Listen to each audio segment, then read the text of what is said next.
B3 from Remington. Already has an opinion on Remington, and it is not a good one. Bankruptcy. A dead factory in New York. Quality control that made grown men flinch at the words Model 700. You have heard the jokes. Honestly, you have probably made a few yourself. Here is the deal. The company that went into that grave is not the one that walked out. New ownership. A new build in LaGrange, Georgia. A new obsession with tolerances that used to be an afterthought. Today, we are counting down 5 rifles and shotguns, proving that the comeback is real. And number 1 is not even close. Sliding into the countdown at number 5, we have got a gun carrying more history on its shoulders than almost anything else in this business. 11 million units sold since 1950. That is not a sales figure, that is a dynasty. But here is the thing nobody wants to say out loud. The cheap version of this gun nearly buried the whole legacy. Rough chambers, sticky brass, the kind of failures that make a hunter lose faith right before the season opener. RemArms killed that version. The Fieldmaster is what rose up in its place. Under the hood, you are looking at a receiver machined from a single steel forging weighing 8.5 pounds. No shortcuts, no stamped components pretending to be something they are not. The chamber gets a completely reworked cut and polish pass, wiping out the microscopic burrs that used to grab spent shells and refuse to let go. Run your hand along the action bars and you will feel it immediately. Smooth, no grit, no hesitation on the pump stroke. Feeds on 12 gauge and 20 gauge. Tips the scale around 7.4 pounds. And comes drilled and tapped for optics right out of the box, something the old express line never bothered with. Now, the honest part. This gun sailed through the freeze test and the mud test without blinking. Drop it in a pond though, and if enough grit works into those action bars, you can get a mild hitch on the pump stroke. It is not a deal breaker. It is a 5-minute field strip and clean, and most owners never see it once in a season. You are looking at roughly $500 to $600 to bring one home. Solid start. But stick around. What is sitting at number 1 on this list is not even playing the same sport.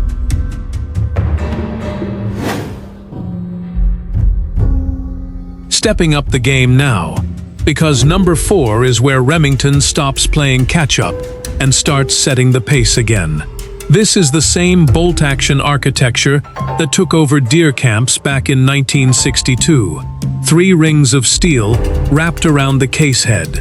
A lockup so strong that engineers have never found a reason to reinvent it. Remington did not reinvent it either. They just finally built it right. Look at the bolt body and you will notice it is fluted, spiraled, machined from a single billet of steel.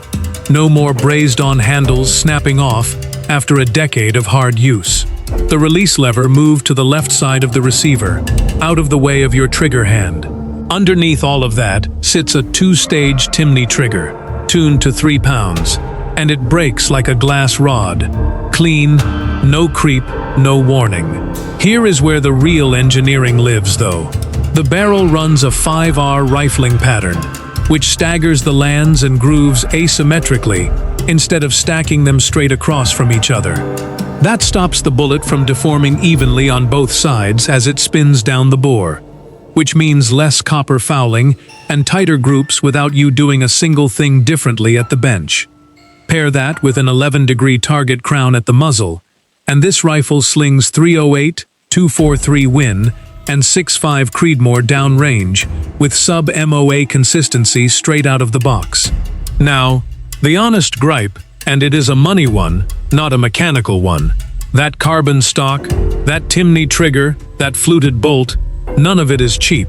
Sets you back $1,500 to $2,200 depending on chambering, and that is before glass goes on top. A handful of owners have also reported the bolt getting slightly stiff to cycle in sub-zero weather, thanks to tolerances tight enough to make a watchmaker nod in approval. This rifle gives you the accuracy pedigree people used to pay a gunsmith thousands to achieve. Remington just started shipping it standard. Now we get serious, because number 3 is not built for the range. It is built for the mountain.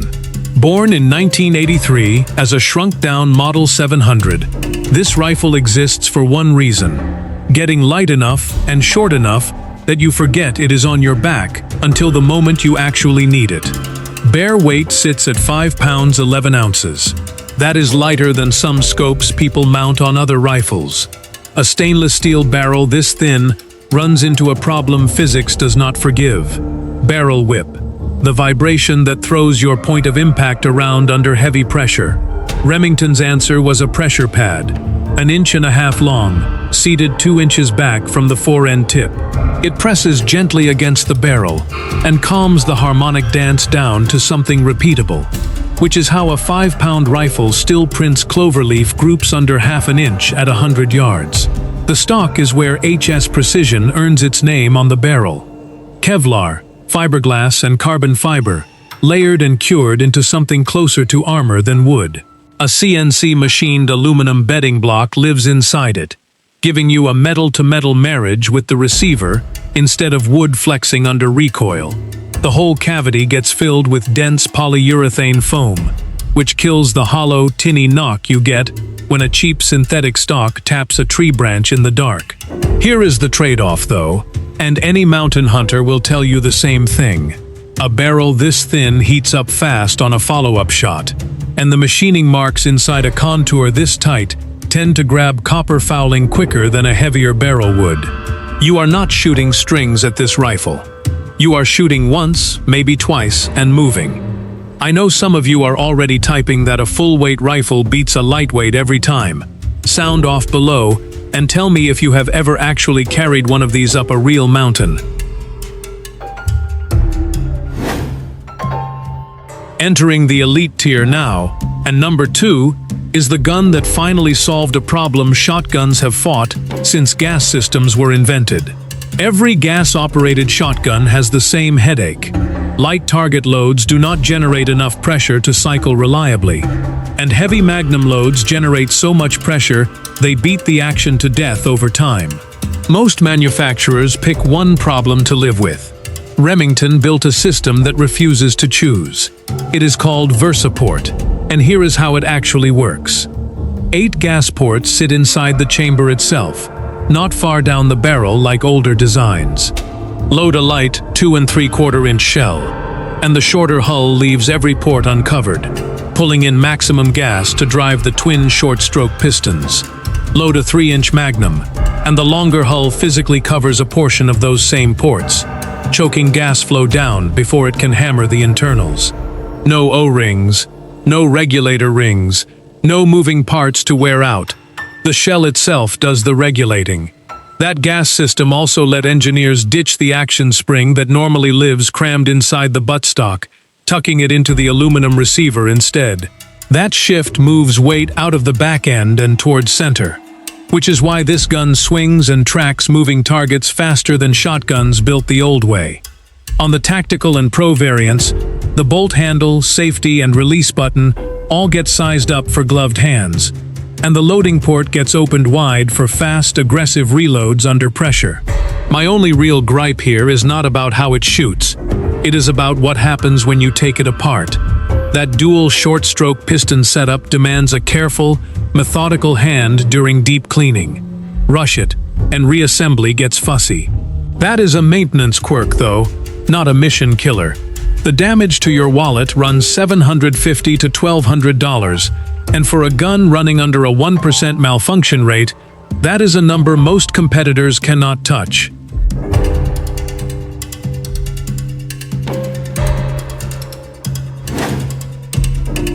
Most channels stop before they get here. We keep going, because number 1 earned it the hard way, and it did not need a single new part to do it. 1963.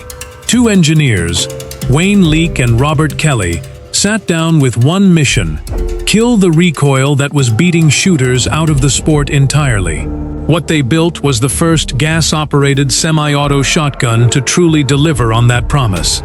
And 6 decades later, nobody has convincingly done it better. Here is the mechanism. Gas bled from the barrel drives a steel slide sleeve around the magazine tube, stretching the recoil impulse out over a longer window instead of dumping it into your shoulder all at once. Remington's own testing clocked it at 40% less felt recoil than other semi-autos of its era, and 50% less than a fixed breech gun. That is not marketing copy. That is why 3 generations of trap and skeet shooters built their whole game around this receiver. The ergonomics seal the deal. Remington built the receiver on a 16-gauge sized frame, even for the 12-gauge guns, dropping the bore axis closer to your eye line. The comb runs thin by design, nudging your cheek into a natural sight picture without you fighting the stock to get there. Now, let's talk about why this beats the field. It gives you the recoil-taming gas engineering that the V3 at number 2 spent decades refining. The 1100 did it first, with none of the VersaPort complexity to clean. It carries the same shouldering-friendly geometry the Model 7 at number 3 chases with carbon fiber and foam. Except this shotgun earned it purely through steel geometry. No exotic materials required. And it makes the Fieldmaster at number 5 look like exactly what it is. A great working gun, standing next to a legend. Remington does not even build it new anymore. It lives now in the used market and the collector circuit, running $600 to $900 for a clean example, and vaulting past $2,000 for the rare 410 lightweight variants. That scarcity is not a flaw. It is proof that a design this good does not need a factory still running to keep winning. By the time you reach this spot on the list, it should not feel like a surprise. It should feel inevitable. 5 guns. One thread running through every single one of them. A company that hit rock bottom and clawed its way back by obsessing over the details nobody used to check. The Fieldmaster fixed the chamber. The Alpha 1 fixed the trigger and the barrel. The Model 7 fixed what a mountain gun should weigh. The V3 fixed a problem gas guns fought for decades. And the 1100 never needed fixing at all. It just needed people to remember why it mattered. LaGrange, Georgia is not finished writing this story yet. There are still contracts to settle, still a permanent factory to stand up. But if this lineup is any indication of where RemArms is headed, the skeptics are going to run out of jokes real soon. Train hard, stay safe, and I will see you downrange.